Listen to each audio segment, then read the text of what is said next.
જેમ કે સાહેબ આપણે જ્ઞાતિનું એક અકાઉન્ટ આપણે ખાતા નંબર છે એમાં મેર લખેલું છે અને બીજામાં સરનેમ લખેલી છે જોડે, તો એમાં ડિસ્ક્રિપન્સી કહેવાય કે ચેન્જ કરાવવું પડે? અત્યારે નહીં કરો, કરાવવાની રીત શીખવાડું છું, બેસો, નહીંતર ભવિષ્યમાં નડે. હમણાં જ હજી મેં 2 વર્ષ પહેલા જ રામડિયા ગામ જસદણવાળાનું, કદાચ જસદણને ખબર હશે, રામડિયાનું કોળી હતું, એની સરનેમ અત્યારે મગજમાં નીકળી ગઈ મને, એ કરાવડાવી દીધી મેં એને. રેવન્યુ રેકર્ડમાં સુધારો થતો નથી, એક બરાબર સમજો. પણ નવી એન્ટ્રી દાખલ થાય ત્યારે તમે કયો એ દાખલ થાય, બાકી રેવન્યુ રેકર્ડમાં સુધારો થતો નથી. એ બિચારો ગેઝેટ કરાવીને લઈ આવ્યો હતો, કાંઈ જરૂર નથી તારે ગેઝેટ કરવાની, ગેઝેટના આધારે અરજી કરી તો ન થાય. મેં તો રાહ જોવી પડે. એના હમણાં બીજી ચીપટી આવવાનો જોક કહીશ તમને, એ અત્યારે વિડીયો નથી કહેવો, એની રાહ જોવી પડે. મેં કીધું તારે કાંઈ નથી કરવાનું, તારે કાં વારસાઈની રાહ જોવી પડે.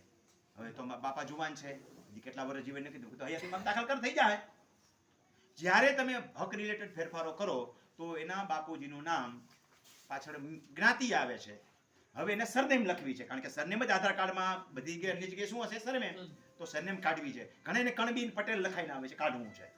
તો શું કરવાનું, એ જ્યારે હયાતીમાં હક કે વારસાઈ દાખલ કરે ત્યારે એના છોકરાઓ સહિતનો જ્યારે આંબો બનાવવા જાઓ, એફિડેવિટ કર, તમામ જગ્યાએ જ્ઞાતિને કાઉન્સમાં લઈ જાઓ અને સરનેમને એને આપી દો. રેડી? એટલે ઓલા લોકો શું કરશે, એ જ પ્રમાણે એન્ટ્રી પાડશે. તમારે જે કરવું તે થઈ ગયું.